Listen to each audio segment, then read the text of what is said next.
Assalamualaikum warahmatullahi wabarakatuh. Kami dari kelompok 6 yang beranggotakan Dewi Hardianti, Laili Lutfiani, Medi Odidian Ferentina, Ridawati, dan Muhammad Bahrianor akan mempresentasikan materi kami yang berjudul Anak Berbakat dengan mata kuliah Psikologi Pendidikan yang diampuh oleh Ibu Yulia Hairina, MPSI Psikolog.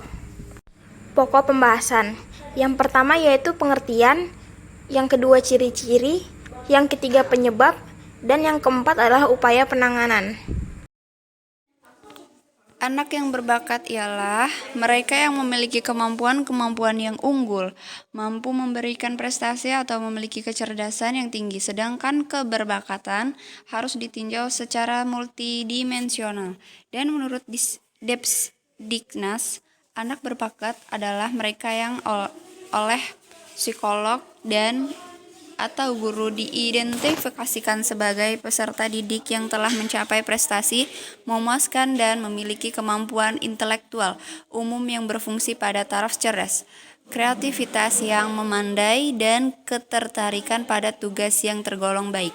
Sedangkan definisi menurut USEO United States Office of Education, anak berbakat adalah anak yang dapat membuktikan kemampuan berprestasinya yang tinggi dalam bidang-bidang seperti intelektual, kreatif, artistik, kapasitas kepemimpinan, atau akademik spesifik, dan mereka yang membutuhkan pelayanan atau aktivitas yang tidak sama dengan yang disediakan di sekolah sehubungan dengan penemuan kemampuan-kemampuannya.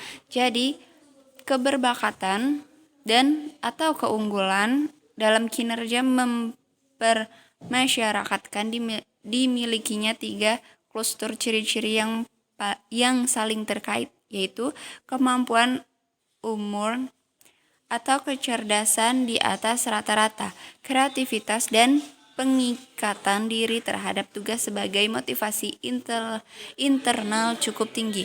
Oleh karena itu, untuk menumbuhkan sumber daya manusia yang berkualitas tinggi, karakteristik tersebut perlu ditumbuh kembangkan dalam 3 lingkungan pendidikan, yakni keluarga, sekolah, dan masyarakat.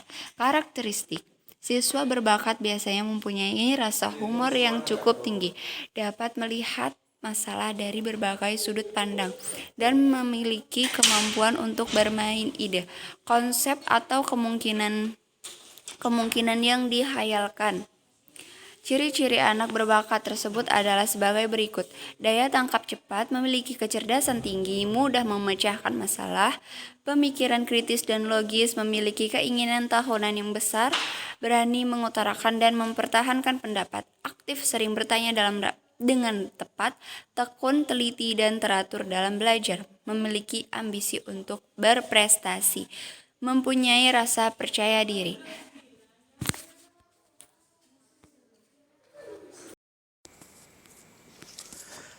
Faktor penyebab, faktor genetik.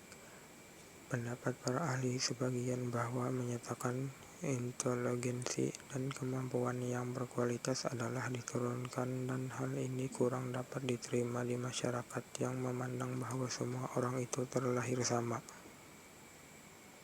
Penelitian dalam genetika perilaku menyatakan bahwa setiap jenis dalam perkembangan perilaku dipengaruhi secara signifikan melalui gen atau keturunan.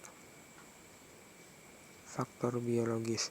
Namun demikian, faktor biologis juga tidak dapat diingkari karena faktor biologis yang tidak bersifat genetik dan sangat berpengaruh pada inteligensi adalah faktor gizi dan kekurangan neurologik. Nutrisi dan gangguan neurologik pada masa kecil dapat menyebabkan keterbelakangan mental. Lanjutan, faktor lingkungan. Stimulasi, kesempatan, harapan, tuntunan, dan imbalan akan berpengaruh pada proses belajar seorang anak. Penelitian tentang individu-individu berbakat yang sukses menunjukkan masa kecil mereka di dalam keluarga memiliki keadaan sebagai berikut. A. Adanya minat pribadi dari orang tua terhadap bakat anak dan memberikan dorongan. B. Orang tua mencarikan instruktur dan guru khusus bagi anak. C. Ada perilaku-perilaku dan nilai yang diharapkan berkaitan dengan bakat anak dalam keluarga. D. Orang tua mendorong keikutsertaan anak dalam berbagai acara positif di mana kemampuan dipertunjukkan khalayak ramai. E. Orang tua menjadi pengamat latihan-latihan, memberi pengarahan bila diperlukan, memberikan pengukuran pada perilaku anak yang ditunjukkan dengan terpuji dan memenuhi standar yang ditetapkan. Upaya penanganan anak berbakat. Untuk menangani anak berbakat, tentunya diperlukan dukungan dari keluarga, masyarakat, maupun dari sekolah.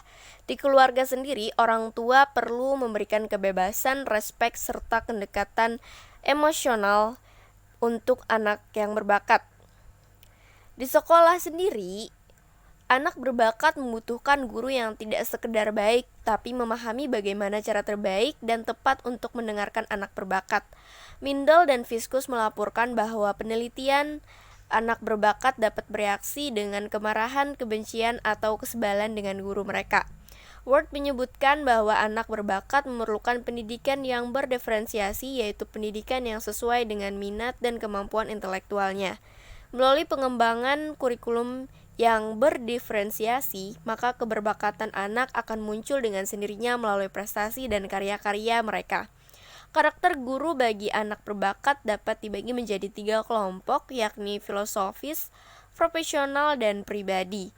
Karakter filosofis sendiri adalah karakter yang perlu dimiliki guru karena guru harus tahu cara bagaimana memandang pendidikan yang dimana itu akan berdampak pada pendekatan mereka yang dipilih oleh guru untuk mengajar anak berbakat. Kemudian, karakteristik profesional. Karakteristik profesional bisa dikembangkan melalui pelatihan dalam jabatan, seperti kemampuan untuk mempergunakan keterampilan dinamika kelompok, teknik dan strategi belajar agar maju dalam mata ajaran tertentu, memberikan pelatihan inquiry dan memahami komputer. Kemudian yang terakhir, karakteristik pribadi. Karakteristik pribadi guru bagi anak berbakat meliputi motivasi, kepercayaan diri, rasa humor, kesabaran, minat luas, dan kelenturan, fleksibilitas. Lindsay menyimpulkan karakteristik pribadi dari guru yang berhasil bekerja dengan anak berbakat mencakup memahami dan menerima diri sendiri, mempunyai kekuatan ego, kepekaan terhadap orang lain, minat intelektual di atas rata-rata, serta bertanggung jawab terhadap perilaku diri sendiri dan akibatnya. Karakteristik pribadi lainnya adalah empati, tenggang rasa, orisinalitas, antusiasme, dan aktualisasi diri. Sekian yang dapat kami presentasikan pada kesempatan kali ini. Atas perhatiannya kami ucapkan terima kasih. Bila terdapat kesalahan, kami mohon maaf. Wal afu minkum. Wassalamualaikum warahmatullahi wabarakatuh.